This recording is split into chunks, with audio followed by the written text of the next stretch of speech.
আল্লাহ মানা, নবী মানা নয়, নবী মানলে আল্লাহ মানা।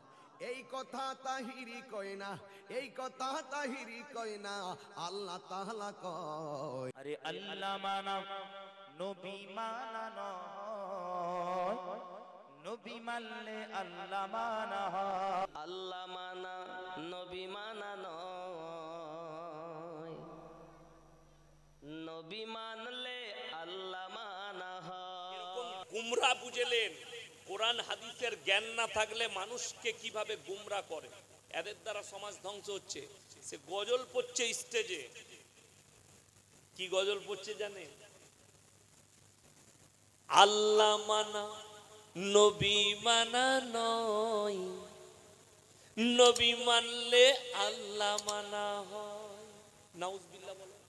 এখন অনেক যুবকরা আর পশ্চিম বাংলার মুসলিমরা যারা শিক্ষিত সমাজ, শিক্ষিত গুয়াড়গুলো যেগুলো আছে, শিক্ষিত গুয়াড় জানেন সব থেকে বড় শুনেলেন, শয়তান ইবলিস যে ছিল সে অশিক্ষিত ছিল না শিক্ষিত?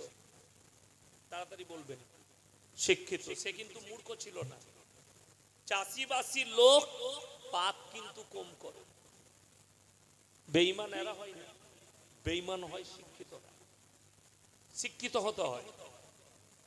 একটা মেয়ে ছেলে, তার নাম লুব না, কোথায় একটা গানের কম্পিটিশনে গেছে, মালদার মেয়ে, সে নাকি নাম কামিয়েছে না ফার্স্ট হয়েছে না কি হয়েছে জানি না, তার লেগে মালদার কয়েকটা মুসলমান মিডিয়ার সামনে বলছে আমাদের মালদা জেলার মুসলিমদের গর্ব, বে মুসলমান চিনিস তুই?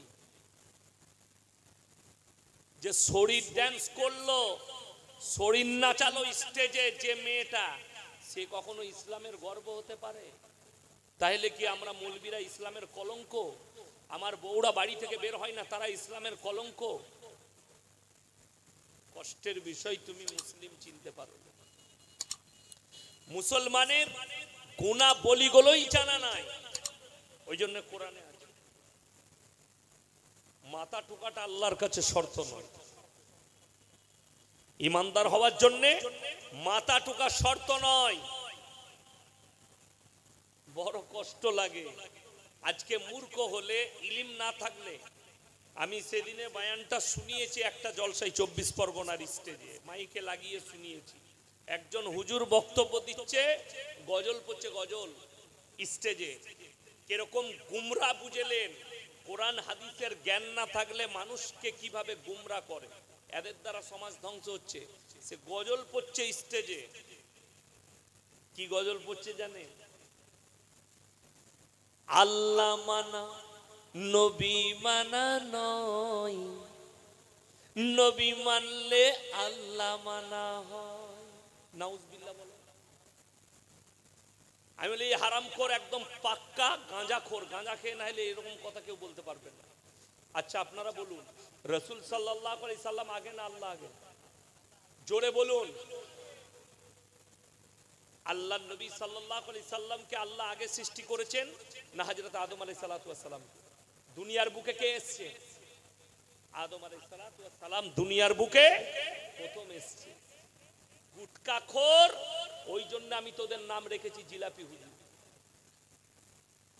কানে হাত লাগিয়ে গজল পড়ছে, কি আল্লাহ মানা নবী মানা নয়, নবী মানলে আল্লাহ মানা হয়। এরপরে হারামখোর কোরআন শুনে যা। আমি কোরআন শোনাবো ওকে, আপনাদেরকে শোনাচ্ছি। আমার আল্লাহ কোরআনে বললেন, লাইসাল বিররান তুওয়াল্লু বুজুহাকুম কিবালাল মাশরিকি ওয়াল মাগরিব। শুনেলে আল্লাহ ইমানদার হওয়ার জন্য শর্ত রেখে দিলেন। জোরে বলুন না সুবহানাল্লাহ। কি কি শর্ত রাখলেন? এটা কোরআন। ওই জিলাপি হুজুরকে বলুন কোরআনটা পড় ভালো করে, আর কোরআন হাদিসের জ্ঞান অর্জন কর। আর যদি না থাকে আমার মাদ্রাসায় ভর্তি হ। আল্লাহর কৃপা আমি তোকে পড়িয়ে দেবো, চিনে যাবি আল্লাহর উপরে আগে ঈমান আনতে হবে না। কোথায়?